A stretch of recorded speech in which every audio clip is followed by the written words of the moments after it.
आज मैं आपको एक कहानी सुनाऊंगा एक ऐसे लड़के की जो बहुत काबिल था, मेहनती था, पर एक चीज उसके रास्ते का सबसे बड़ा पत्थर थी और वो थी उसकी इंग्लिश।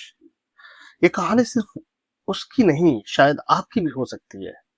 इस स्टोरी को ध्यान से सुनिए क्योंकि इसमें 20 ऐसे फ्रेजेस यूज किए गए हैं जो आपकी डेली लाइफ में काम आएंगे। कहानी के बीच में मैं आपको इंग्लिश भी सिखाता जाऊंगा। राहुल एक छोटे शहर से आया था। उसने एक बड़ी कंपनी में सेल्स की जॉब शुरू की। Rahul was hard working. Rahul क्या था? मेहनती था। But he was lacking confidence. उसमें विश्वास की कमी थी। एक दिन बड़ा क्लाइंट आया। राहुल के बॉस ने राहुल से कहा, you handle this meeting. Rahul के पसीने छूटने लगे। मीटिंग शुरू हुई। क्लाइंट ने सवाल पूछे और राहुल सिर्फ यस सर, नो सर करता रहा। He was at a loss of words. Loss of words means उसके पास शब्द नहीं बचे थे।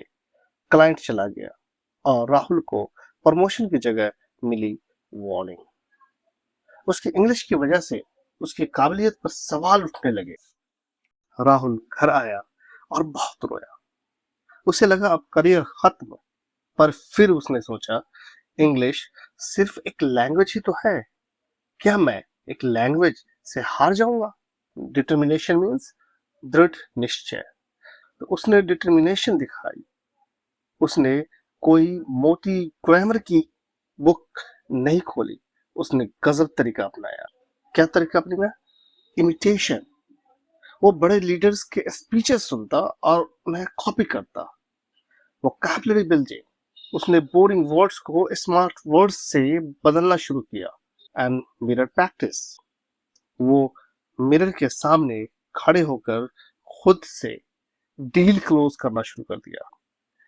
6 महीने बाद वही क्लाइंट वापस आया। इस बार राहुल डरा नहीं।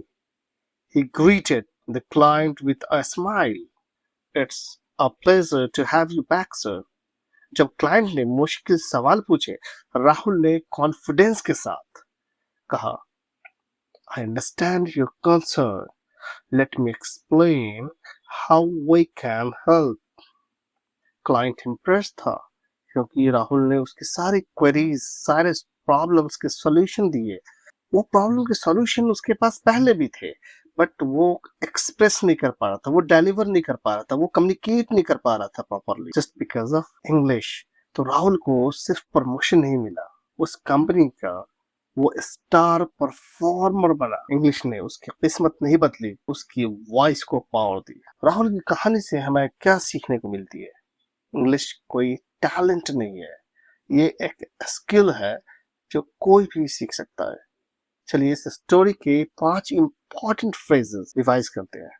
अच्छा, लॉस ऑफ वर्ड्स, जब शब्द न मिले। लैकिंग कॉन्फिडेंस, विश्वास की कमी। टर्निंग पॉइंट, जिंदगी का मोड़। स्टार परफॉर्मर, सबसे बेहतर काम करने वाला। इट्स अ प्लेजर, खुशी की बात है। अगर आपको ये कहानी पसंद आई तो कमेंट में लिखिए आई कैन डू इट। तो मैं आपके लिए ऐसी सुपर स्टोरीज लाता रहूंगा। सब्सक्राइब कीजिए बोलो इंग्लिश को और अपने सपने को उड़ान दीजिए।